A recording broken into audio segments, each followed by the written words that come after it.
राहुल नरवडे, मी आता 9वीत शिकते. मी लोसर सेंटरची विद्यार्थिनी. सन्माननीय व्यासपीठावरील मान्यवर, वंदनीय गुरुजन वर्ग आणि इथे उपस्थित माझ्या देश बांधवांनो, आज मी एका अशा विषयावर बोलायला उभी आहे जो विषय आपल्या प्रगत समाजासाठी एक मोठे प्रश्नचिन्ह आहे. तो विषय म्हणजे आजची महिला सुरक्षित की असुरक्षित. आज आपण 21व्या शतकात आहोत. भारत महासत्तेकडे वाटचाल करत आहे. आपण चंद्रायन चंद्रावर उतरवले. आपण डिजिटल क्रांती केली. आजच्या स्त्रिया विमान चालवत आहेत. देशाच्या सीमेवर बंदुका घेऊन उभ्या आहेत. ऑलिम्पिक मध्ये पदके आणत आहेत आणि देशाची अर्थव्यवस्थाही सांभाळत आहेत. जेव्हा आपण हे सर्व पाहतो तेव्हा आपली छाती अभिमानाने फुगते. पण याच अभिमानाला काळीमा फासणारी दुसरी बाजू म्हणजे आजही वर्तमानपत्राचे पहिले पान उघडले की महिलांवरील अत्याचार, बलात्कार आणि छेडाछाडीच्या बातम्यांनी मन सुन्न होते. म्हणूनच आज प्रश्न पडतो की स्त्री खरंच प्रगत झाली आहे की फक्त तिच्या जगण्याचे संघर्ष बदलले आहेत. मित्रांनो, आजची महिला बाहेरच्या जगात जितकी असुरक्षित आहे तितकीच ती घरातही सुरक्षित नाहीये. घरात होणारे कौटुंबिक हिंसाचार, हुंडाबळी आणि कामाच्या ठिकाणी होणारे मानसिक शोषण हे आजही थांबलेले नाही.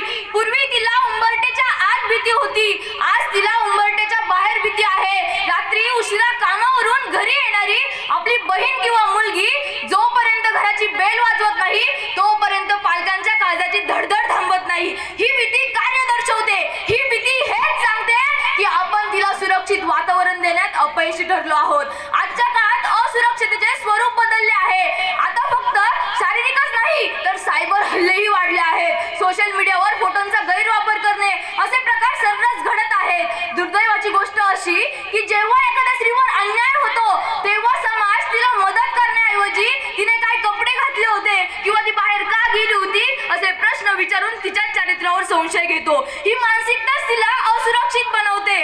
पण या सर्व परिस्थितीला जबाबदार कोण? फक्त प्रशासन किंवा पोलीस तर नाही. याला जबाबदार आपली समाज व्यवस्था, आपली मानसिकता आहे. जोपर्यंत आपण आपल्या घरातील मुलांना स्त्रीचा आदर करणे हे संस्कार देत नाहीत तोपर्यंत कुठलाच कायदा तिला सुरक्षित करू शकणार नाही. आजची महिला अबला नाही तर ती सबला आहे.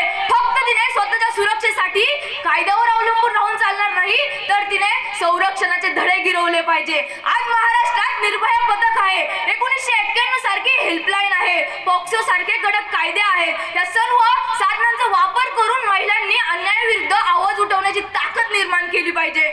म्हणून जी कोणी स्त्री हे ऐकत आहे तिला मला एवढंच सांगायचं आहे, अगं तलवारीपेक्षा तीक्ष्ण तुझ्या नजरेची धार आहे. अगं तलवारीपेक्षा तीक्ष्ण तुझ्या नजरेची धार आहे.